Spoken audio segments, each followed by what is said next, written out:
quickly introduce yourselves and then we will go right into your training. So I'm Heidi Richards. I'm, as Beth said, one of the occupational therapists in the district. I've been in the district 7 years now. I love the community. I love working with the children in our school system. And in the last few years, I've been working primarily in the early childhood level, but also at the elementary level. In past years, I've worked also at the middle school and the high school. And I'm Jen Anderson. I'm also an occupational therapist here for Mercer Island School District. This is my first full year in the district. Prior to working for Mercer Island, I worked at a private therapy clinic and did outpatient OT for a little bit. But right now I currently support students at our elementary schools. Thank you so much. And thank you so much for taking the time to do this work. It's amazing work. And Andres, when you are all set, if you could play the training, that'd be great. Welcome and thank you for joining us. This is Understanding Meltdowns, a sensory approach to self-regulation in challenging times. My name is Heidi Richards. I'm one of the occupational therapists serving students here in the Mercer Island School District. For the last several years, my focus has been on working with early childhood and elementary students. However, I've also worked at the middle and high school levels. And my name is Jen Anderson. I'm also an occupational therapist for Mercer Island School District. Currently, I support students at our elementary schools, but I also have additional experience working with kids ranging in age between 3 and 21 as both an OT and also a behavior therapist. As Heidi mentioned, this presentation is all about understanding meltdowns and self-regulation from a sensory perspective. Our hope is that through sharing this information, you'll be able to learn how the sensory systems impact meltdowns and our ability to feel calm, what sensory-based dysregulation can look like in both kids and adults, what we can do in the moment, and also how to promote a sense of calm on an ongoing basis. For those of you who may not know, occupational therapy is a holistic healthcare profession that works in a variety of settings across the lifespan. In the school setting, OT is a support service provided to students who qualify for special education with specific fine motor or sensory processing deficits. Our role is to help students to access and participate in their education as successfully and independently as possible. We do this by helping students learn the regulation tools that they need in order to feel calm, focused, and engaged throughout the school day. That way they can learn new things and participate to the best of their abilities academically and also socially. Oftentimes, and especially right now during the school closures, our work also involves supporting the families of our students in their efforts to help their children grow. So with that, we thank you for being here, for taking the time out of your day to learn more about what you can do to support yourself and your family right now and always. So what is going on in our world, in our homes, and in our bodies right now? Obviously, what we're experiencing is completely uncharted territory, and every day we're having to manage unsettling news, new routines, and multiple roles without knowing what the next day will bring. The stress from these changes can make it really hard to calm both our bodies and our minds, and many of us are finding it really difficult to regulate our emotions, our behaviors, and our reactions to everything that's going on around us right now.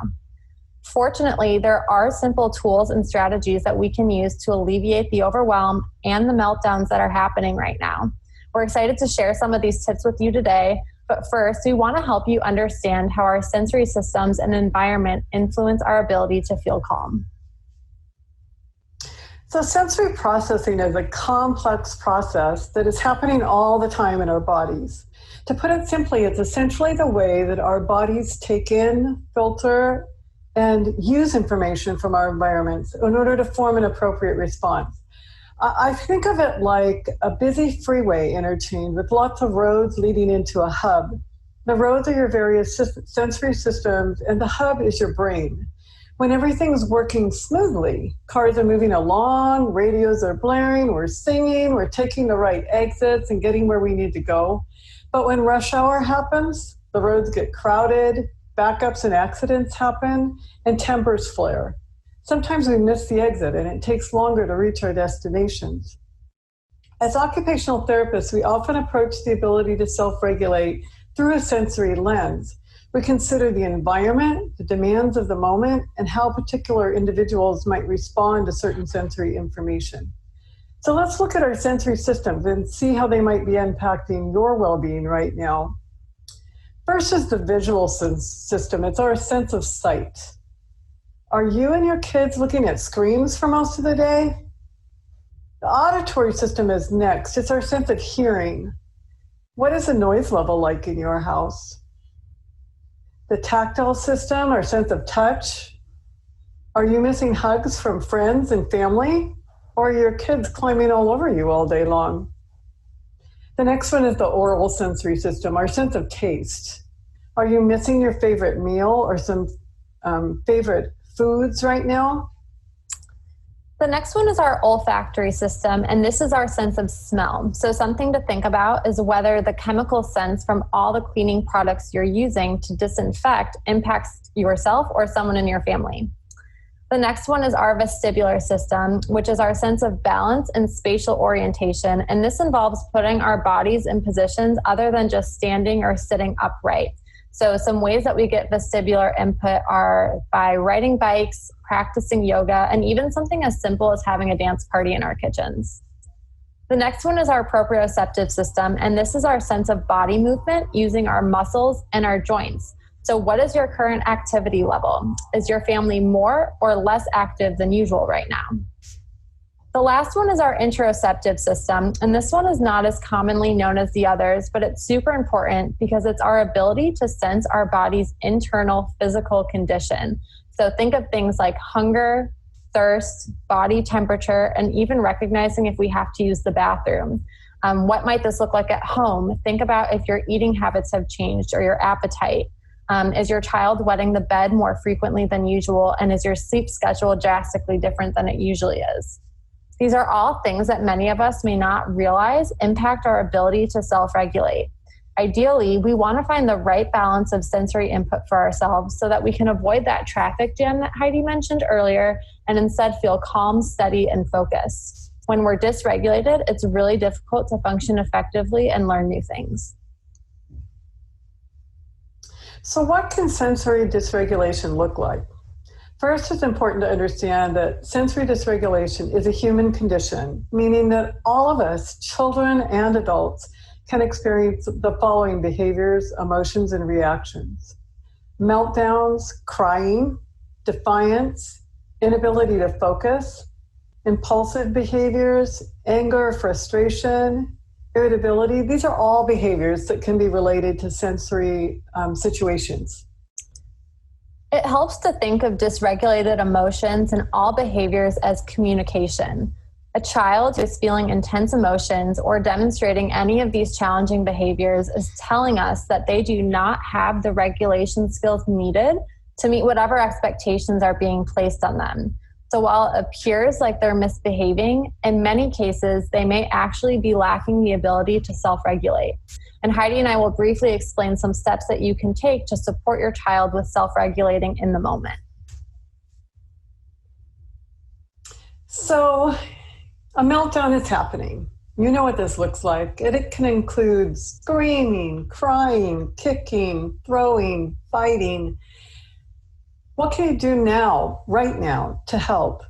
Self-regulation skills vary from person to person. Some people can more easily self-regulate than others simply because of how they're wired. And we all have coping techniques, things that we do to naturally calm or regulate ourselves when we're feeling out of balance or anxious. For example, some people play with something in their hand. Some people run or take a walk, build with Legos or draw. Others garden, cook, or bake. The good news is self-regulation skills can be learned, and like anything, they improve with practice. So what can we do in the moment? And what can we do on an ongoing basis to better prepare us for challenging times? So in the moment, when you or a family member is dysregulated and having a meltdown, there are some simple things that you can do. And the first is to stop talking. Now is not the time to give verbal directions, to negotiate, or to explain why having a tantrum doesn't work for you right now, even though you might really want to. Each time a verbal direction is given, the body has to process that information. So when our sensory systems are already heightened, adding more information isn't helpful.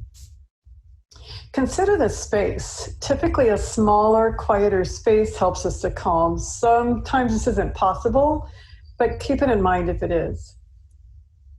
The next thing that you can do is wait. The nervous system takes time to become dysregulated, which means that it also takes time to return to a calm state. The amount of time is different for each person and for each dysregulated episode. The fourth thing is limit environmental input. If possible, turn off or dim the lights, reduce ambient noise, clear away distracting materials or clutter from the room. And lastly, you can offer nonverbal calming options. These options will be different for each person depending on their age, their interests, and needs. But a few activities that are known to calm people who are dysregulated include listening to calm music, deep breathing, reading books, playing quietly with things like Play-Doh, puzzles, sand, or Legos, swinging outside, jumping on a trampoline, or taking a walk. You can offer these options through a picture board of choices or by simply setting the materials out in the room and seeing what the child gravitates toward. But how can we promote an ongoing sense of calm so that both you and your child are able to feel successful, peaceful, and happy more of the time? The good news is there's a lot we can do. This slide shows some of the many ways we can bring regulation opportunities and calm into our everyday. Blow bubbles, practice mindfulness or yoga, go outside, listen to music, play with Play-Doh. There's lots of ways. The idea is to identify the things that make you and your family happy and calm, and to do those things on a regular and ongoing basis. In order to be proactive and consistent about it, though, many families find that a daily schedule is a helpful tool. So this is a sample schedule that we created. And of course, your daily schedule is going to look different from this. It'll look different for every family. But the important takeaway here is that your schedule includes frequent sensory-based activities.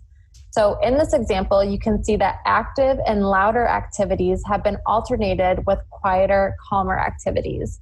This is a model that many of our classrooms use throughout the school day as well, which is done intentionally because it gives everyone's bodies regular and frequent opportunities to regulate. Some people may require more movement time and others may need more alone or quiet time, but this general idea of alternating active with calming activities is a great place to start.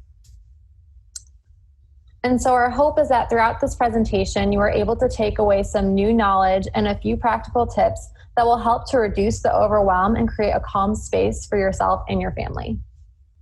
So thanks again for showing up today, for wanting to know more, and for all you're doing for your families. We appreciate it, and we know they do too.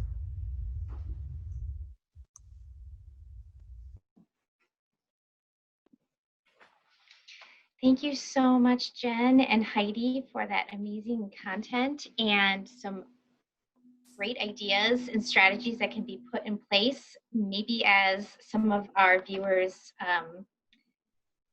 are right now. Maybe there's something that needs to be put in place right now. So, and I have to share, as I was listening to that, I have a pen in my hand and I was kind of taking the cap off and putting it back on. And that is something that as adults, we have developed and are able to do to be able to regulate. And so, it's just extending that to our students, our children. So we will open up. I'm going to manage the chat. If there are any questions, comments, what's coming up for you? What's going on at home? What are some things you want to talk through? This is the time to do that. It's a great, it's such a great topic, especially in these times. I mean, regulation, even the most regulated person, I think, in these times, a bit out the window. we are being pushed to learn new ways to cope and regulate and so. Mhm. Yeah, I mean, and that's the thing. It's not a perfect process, right? It's one of those things that it's ongoing, just like everything else that we do every day. Every new day is a new opportunity for trying to do some other things to regulate. I feel like the more in talking with our families and just in my experience working with children, the more we are able to kind of alternate activities, the better kids are able to learn and the more they're able to engage and attend. And I find that definitely true for myself. So as time has gone on, I definitely have incorporated more things that I know calm me into my everyday, and it definitely helps, especially during times like this where nothing is routine, really. Yeah. So We have a question in the chat. Sometimes the schedules we have created, despite offering breaks, can become monotonous for a third grader. How frequently should the overall structure be changed up? that's a great question. I mean, I think Jen can pop in for sure. I think for me, I let my kids lead. So if something's not working, that's a time to switch it up.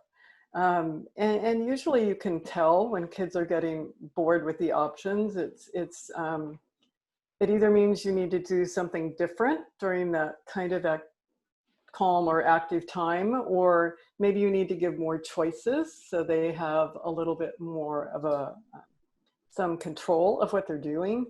But they'll tell you if it's not working, and that's the time to switch it up. Yeah, I agree with that, Heidi. I also think too, it's important to consider their interests. Things will not be as regulating as they could be if it's not appealing to them or if it's not interesting to them or something that they want to do. And so thinking about the child's age, what their needs are, and also what their interests are is going to be really important in creating kind of a loose schedule and making sure that they have options of things that they're interested in and mixing up the options within kind of that loose schedule. Mm-hmm. And so there's like a movement menu. So when I think about a third grader, I think it would be appropriate for a third grader a movement menu. So you might want to think of, because it said despite offering breaks. So what does that mean? And are you giving some ideas? There might not be, maybe a break is just an assumed something. What does that mean? What does this break mean? Maybe there needs to be a menu or some options or things like that when I think about that. There's another question. How do you deal with general lethargy and unwillingness to leave the house from kids? Should we worry about this behavior? I would say that's definitely something to pay attention to. Lethargy can be an indicator of other things as well, but from a standpoint of sensory processing, it can, if somebody's not getting enough of the right kind of input, we talked a lot about calming, but some people are in some ways too calm. And so really kind of changing that up, flipping that view and sort of getting them moving will help kind of bring their level of regulation up. Jen, you have anything to add? Yeah, I agree with that. I was just going to say that it's kind of this fine balance that can sometimes take some trial and error. Like Heidi said, sometimes activities that promote alertness are needed, and sometimes activities that promote calmness are needed. So you don't want to be so calm that you're falling asleep, but you don't want to be so alert that you're bouncing off the walls. So what level of alertness and what level of calmness is going to keep you at kind of that regulated state where you're able to focus and feel steady and engage in whatever is going on around you. And it can take trial and error, trying out different activities, different choices, like we were saying before, and just kind of figuring out over time what works. Yeah, I'd want to know more about kind of why they're not wanting to leave. Are they afraid of the virus, or there's something else going on? So for me, I'd want to start investigating and asking some questions and maybe having some low-key conversations, depending on the age of your child. But yeah, I hope that helps. The other thing, and I was thinking the same thing, Heidi, just to, wonder more about the situation, and is this something that has been ongoing? Is this just been since COVID, school closure type of thing? And one of the things I just want to extend for this question, it could be a sensory piece, and if it's something that happened after school closure, I would just invite you to watch the training from last week around stress, so you can better understand how stress can really impact the body and our function and things like that. So this is more from the sensory lens. Last week was from one of our school psychologists, Karen Wilkie, so it was from her lens. So you might get a little bit more information from last week's also that might help. The next question is, just so we know, there was a little bit more information, and it has been since COVID. Second and third grade is the age range, thinking, stress, or desire to play on the iPad. Yeah, I would definitely go back and to last week's training and watch that. Stress can make huge impacts on the body, so check that one out. The next question is, for a schedule that alternates calm and active activities, what are some strategies for kids having trouble with transitions? Each time we change, it will be a meltdown. This is perfect. This is our cup of tea. This is what we do a lot of work in. So Jen, do you want to start? We do. So the first suggestion that always comes to mind for me is the use of a visual timer. And so that's a type of visual input that kind of allows the child to see this activity is not going on forever. There is an endpoint, and when this timer says this time, that's when it's up, and it just kind of prepares them, or it can alleviate anxiety and just kind of give them a sense of what's coming up, and knowing that when the timer is done, it's time to transition and move on. So that's one strategy and tool that we use frequently. Yeah, the other thing is just really transitions can be hard for a lot of people, a lot of children that we work with especially. And it's often a kind of a learning process. So knowing that it's difficult, the tools like a timer or a warning really help that child to kind of prepare. And also, just being respectful. Sometimes there are just simply too many transitions. And so really trying to problem solve that to see if there's a way to kind of reduce the amount of transitions. The other thing I would say is that a lot of kids,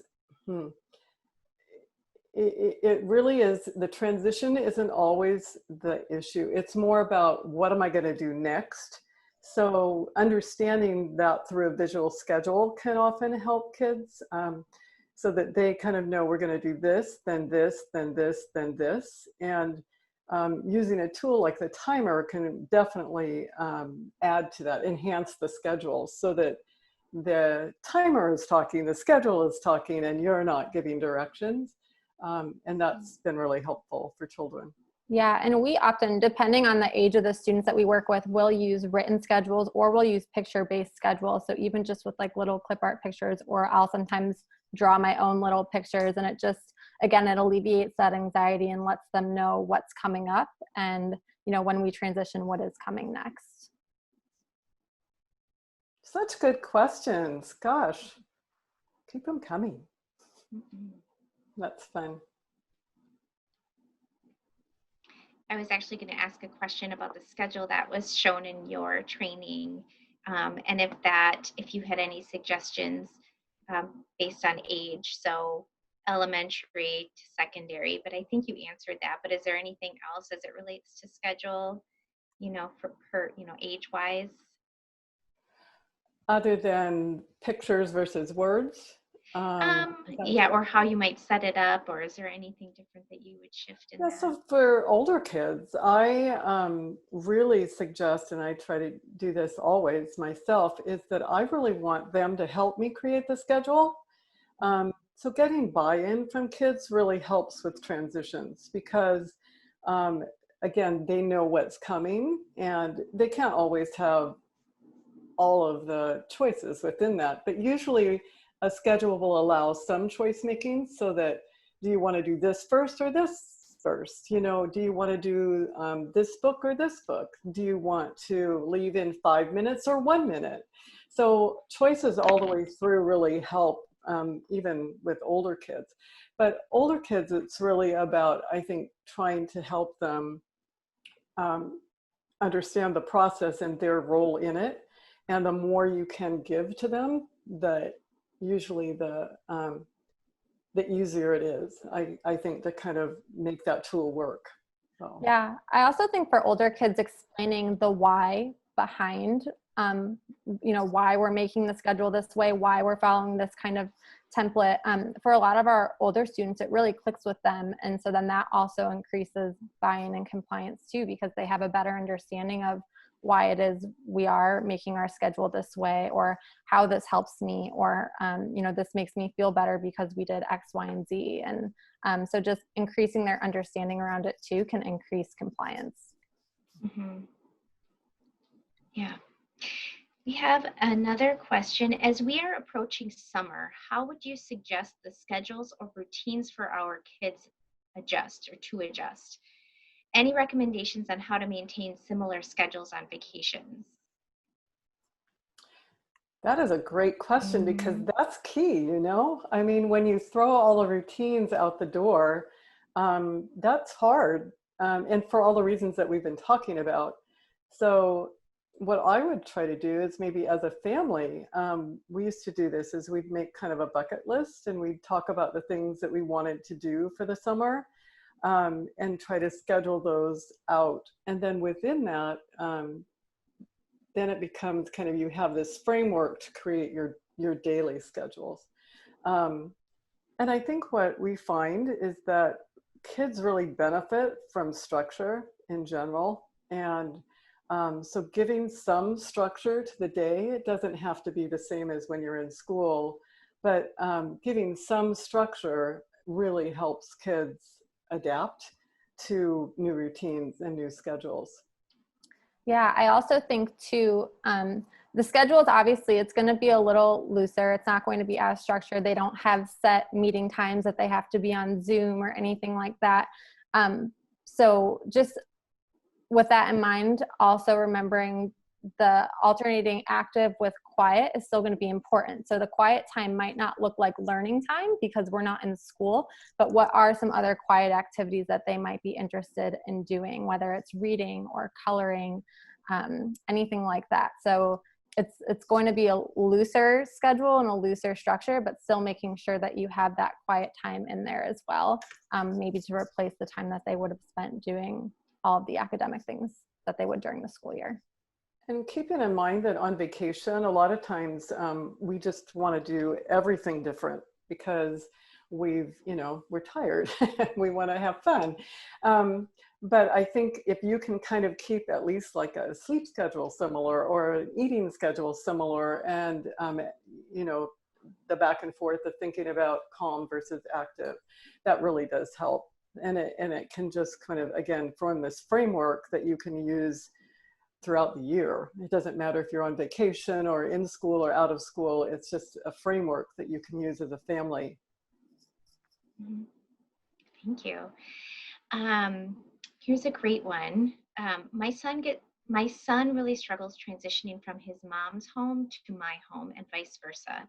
He Mhm. acts out when he returns to her home. Anything you can recommend to ease the stress of this particular type of transition? Such great I questions. know. Gosh.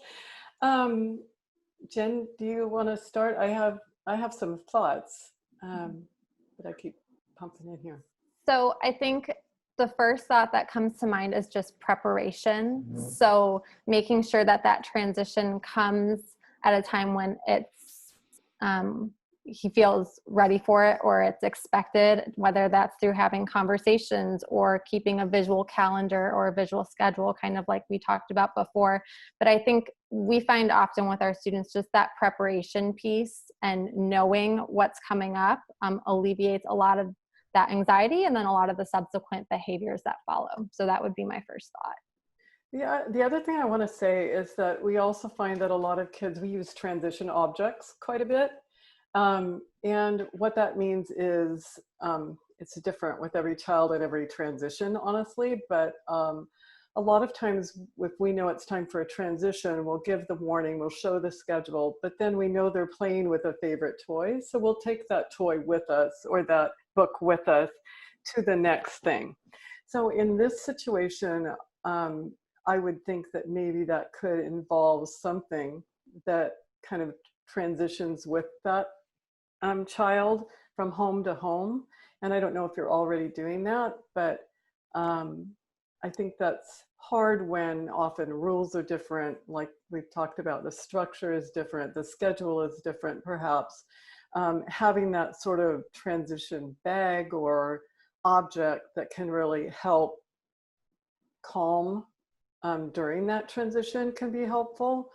But there's a lot that goes into that kind of situation that isn't just all sensory. There's a lot of psychological aspects to that. So, but that would be something that I wonder about.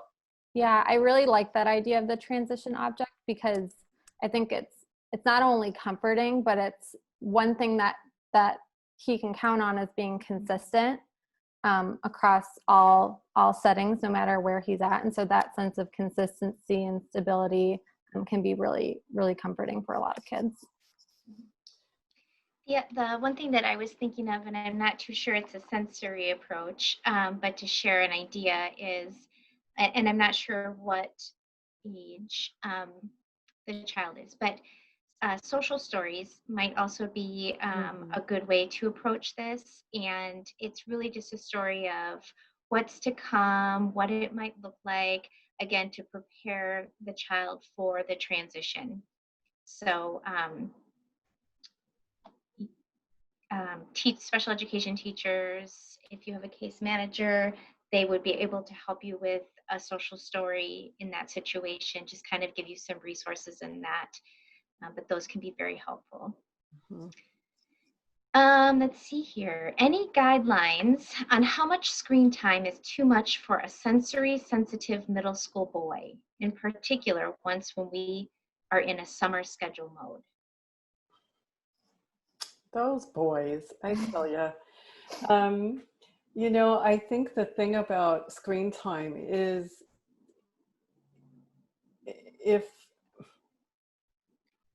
I think it's one of those things that we have to recognize. For some kids, it's escalating, and for other kids, it's calming.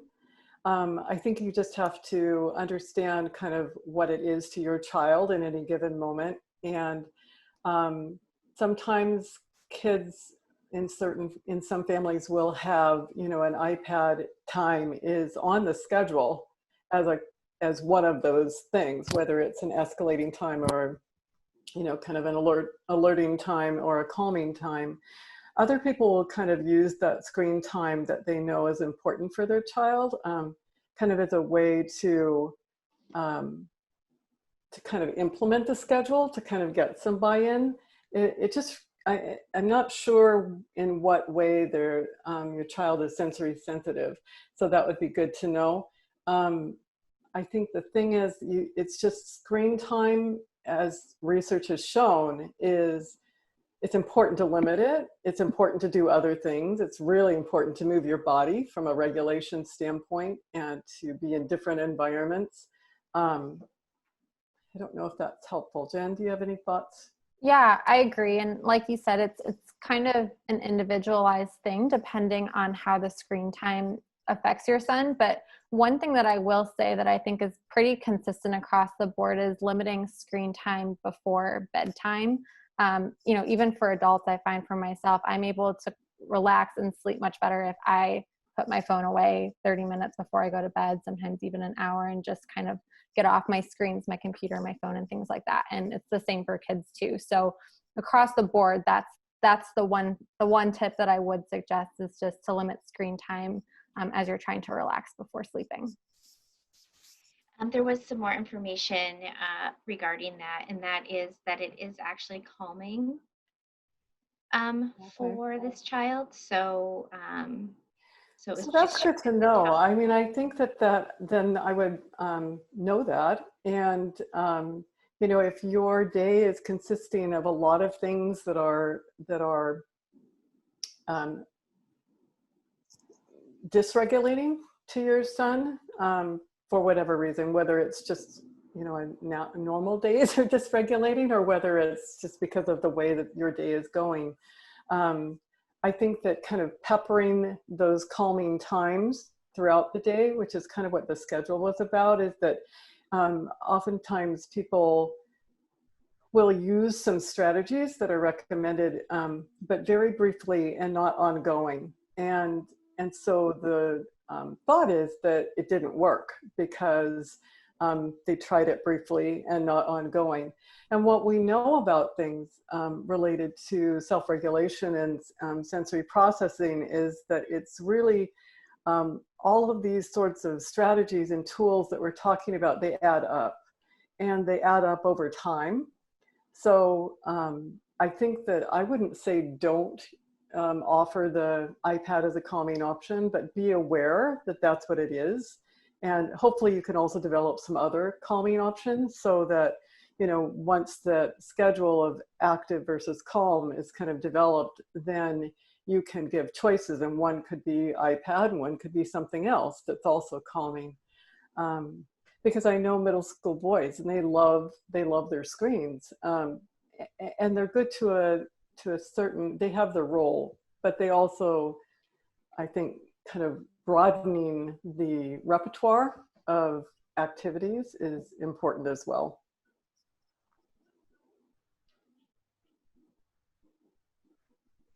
Anything to add, Jen? I agree with everything that you said. I think that's great. There aren't any questions right now, so I actually have a question about, it was something earlier, and, you know, I think it was, maybe it was our first question of like, I should go look, but when to adjust, when to change, and Heidi, your recommendation was to kind of move with the child, get a gauge from the child. My question is if you're starting something, if you're starting like a new schedule or something like that, right? And the child is just not in the routine yet, so you might see spikes in behavior.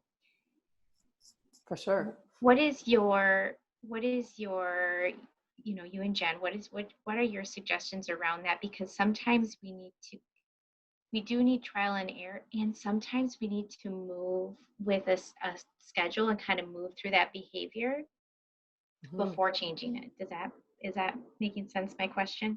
Absolutely. Can you speak to that a little bit? Pop in? So I agree. I think sometimes you do need to kind of move through that behavior before you can kind of get into a consistent schedule. And so I think in the presentation, Heidi started off one of the slides talking about things you can kind of do in the moment. And so I think some important things to remember are just allowing time, and just giving yourself that time, and just knowing that, you know, this isn't going to be perfect right away. You're going to need time. The child's going to need time. And so just allowing that. And then also, I just lost my train of thought. I was going to say allowing time, and there was something else on that slide.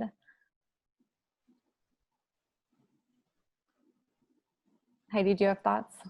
Well, I would say, you know, it's just a process. When you're starting a new schedule, it's, or if you're starting a new part of a schedule even, I always look at it as a learning process.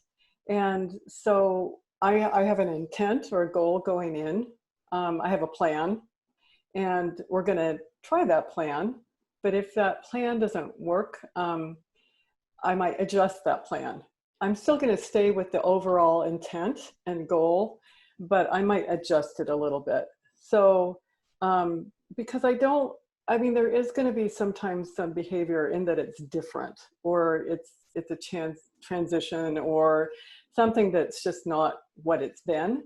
And the learning process often takes time, like like Jen said, and it's one of those things that I think if you can be flexible, we talk about that all the time, is that flexibility is super important in what we do.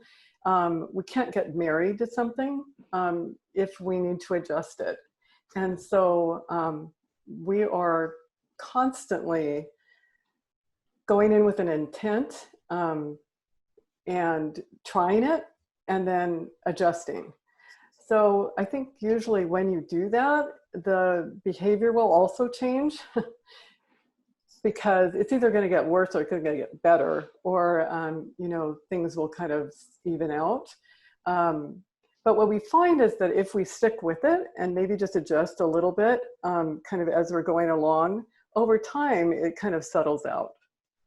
So. Yeah, and I'll also add too, I remember what I was going to say, as far as the trial and error goes, I think just giving yourself that time for trial and error and to learn is really important, because you might have, you know, the intent of going in with a certain plan, and then you might realize that that's actually not what the child needs in that moment. And so you kind of learn, you know, by watching what kind of behaviors happen, you know, what's needed at certain times during the day and what activities are needed at certain times during the day. And so it's kind of an important part of the process. I think it would be unrealistic to think that you would set a schedule and then just implement it and everything would go smoothly. I think oftentimes the kids are the best teachers. And like we said, the behaviors are communication. So if they're showing a behavior, they're communicating that that's, you know, they need something else in that moment. And so kind of going through that process with them will give you a better idea of how to create your schedule in a way that works for the kid and your family.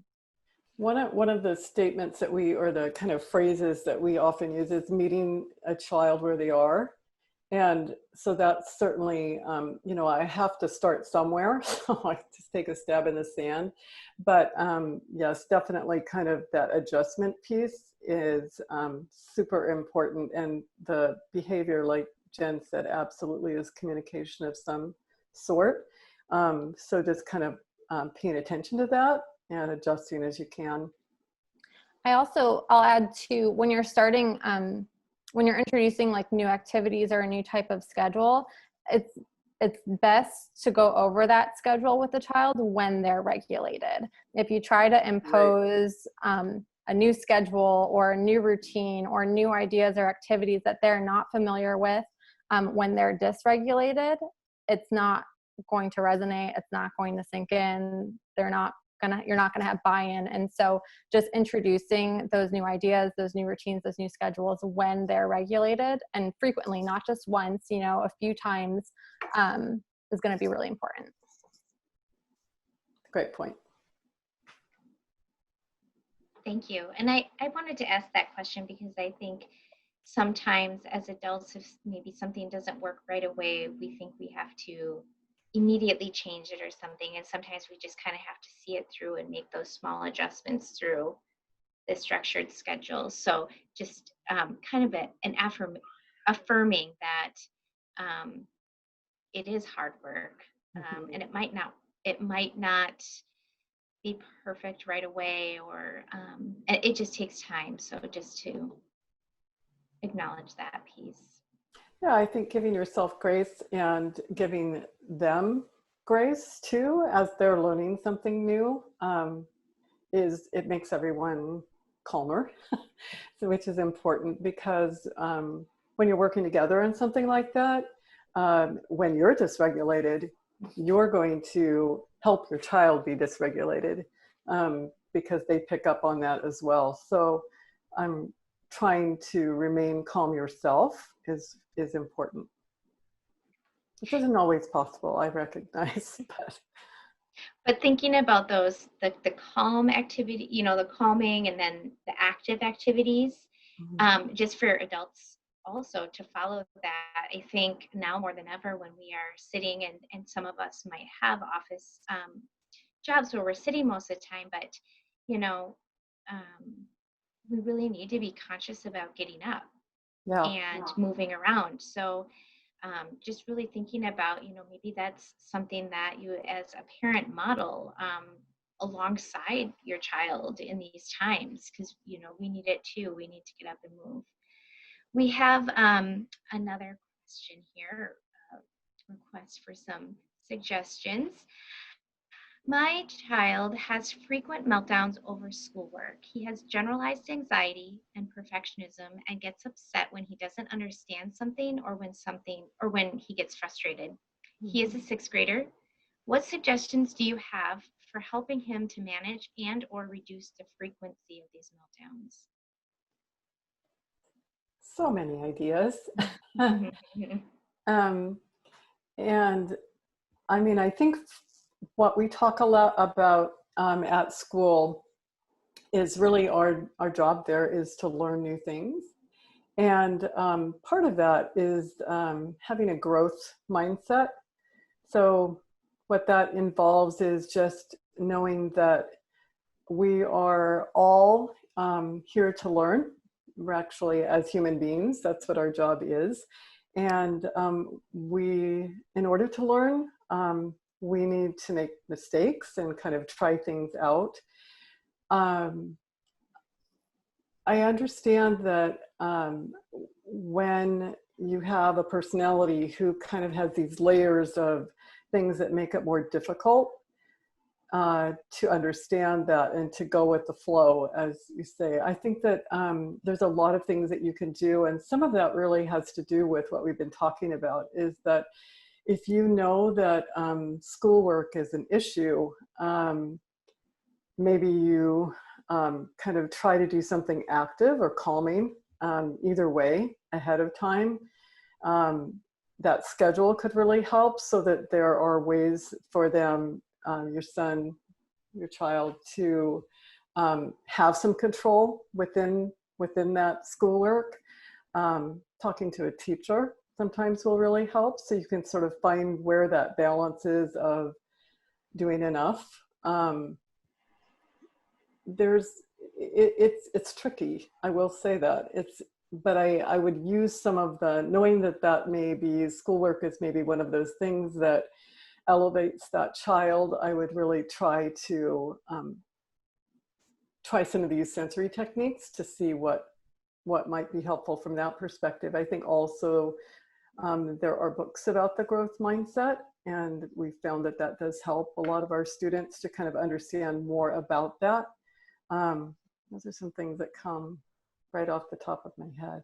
Jen? Yeah, one other thing that came to mind is similar to what Beth had mentioned earlier about a movement menu, is kind of just having a little menu, even if he just writes it on a Post-it note and leaves it on the table next to him, where if he is, feeling heightened or stressed or worked up, he can look at that little menu that he's created with, 3 to 5 options that he can choose from in that moment, to just kind of help calm his system down, whether it's deep breathing or, like Heidi said, talking to his teacher, talking to a parent, even having like a stress ball or something to fidget with.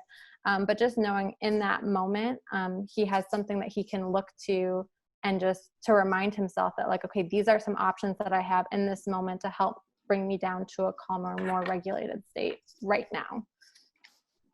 Yeah, sometimes children with the kind of characteristics that you're describing is they're, how would I say it?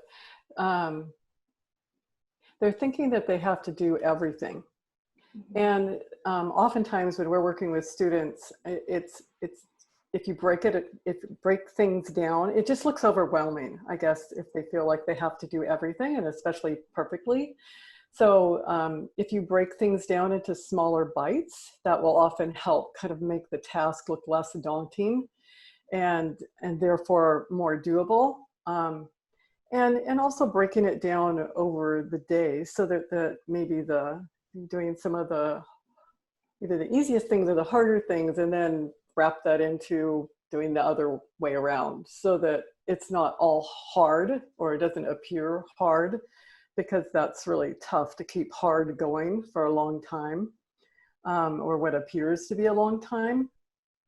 So those are just some thoughts. I hope those are helpful. And I think also, Heidi, you were on the training last week around stress.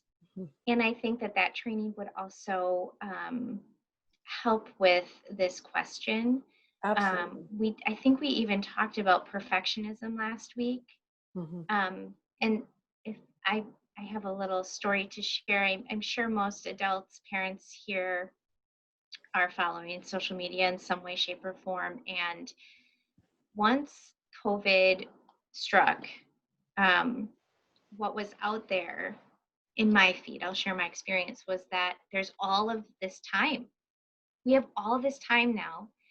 We are stay home, stay safe ordered, and we have all this time for personal growth, for building a business, for whatever it might be, right? Like, you've got time.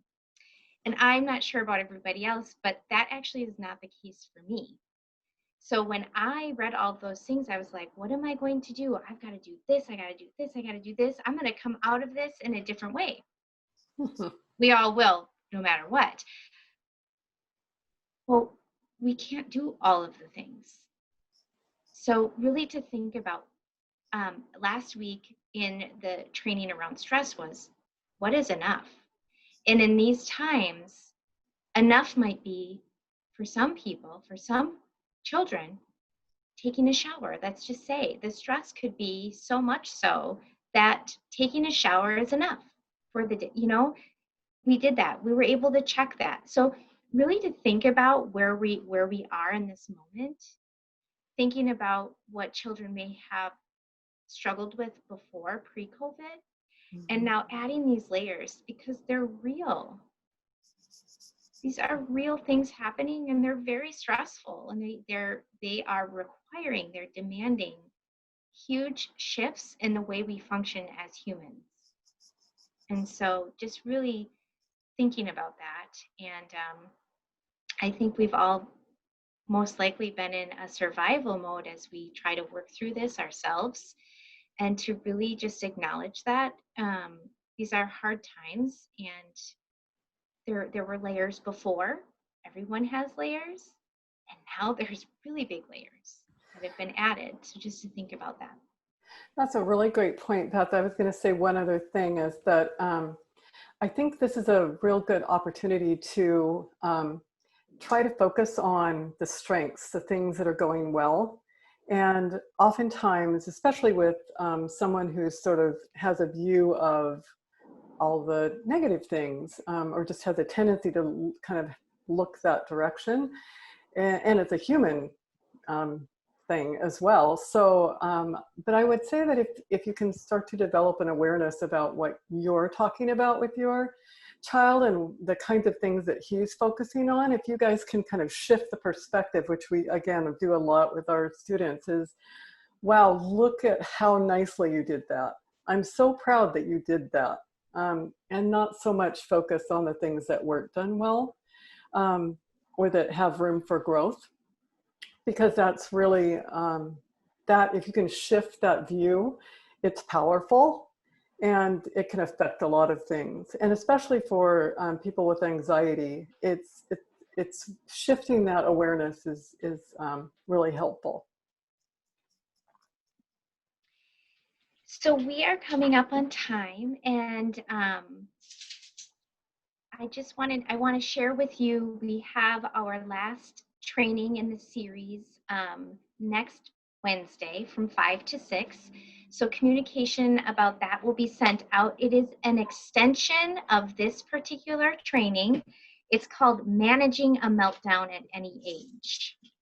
So Jen and Heidi worked with Julie and Hannah in a sense to, I think they were both talking about their trainings and ended up, they kind of connected. And so they separated them out in a way that Heidi and Jen's was kind of the pre to that. So, so we would love to see you next week for that one. Again, it's called Managing a Meltdown at Any Age. Some of the questions that we saw tonight would likely benefit from next week also. So again, information will go on that. I want to thank everyone who was here tonight asking your questions. They were great questions. Like Heidi said, oh my goodness, these are great questions. They are great questions. Thank you for having the courage to ask those tough questions. They are tough questions, and we hope that you are able to take some golden nuggets away from this tonight. And thank you to Heidi and Jen for all of their amazingness that they were able to bring to the table tonight. And for Andreves for quite honestly making this happen in a Zoom webinar. I am so appreciative. So I share gratitude for all of you. Thank you so much. To the parents, we've shared this every single call, is to say, you are doing a great job. Mm-hmm. And just give yourself grace, and remember, these strategies are also for you. We're human, we need these strategies. So just to remind you that you're doing a great job. So thank you so much for being here. This recording will be on YouTube if you want to catch it again. Sometimes the second go around, you might find a few more nuggets. So thank you, everyone, and have a great night, and we hope to see you next week. Thanks.